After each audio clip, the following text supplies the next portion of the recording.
Welcome to the slop farm. Enjoy the video.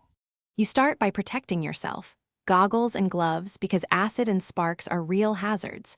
Once ready, park level and remove the keys so systems stay off.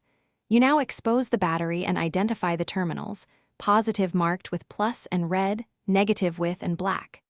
Begin by loosening the negative cable clamp first to break the circuit.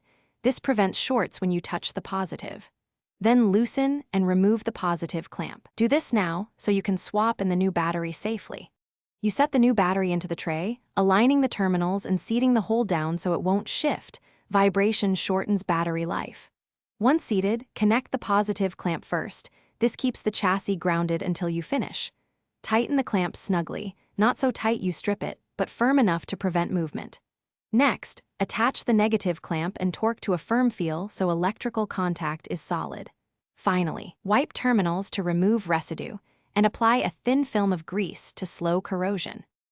You finish by replacing any covers and clearing tools from the area, then start the vehicle to confirm proper installation. If the engine doesn't crank, make sure clamps are tight and free of corrosion. Loosened or dirty connections are the most common issue.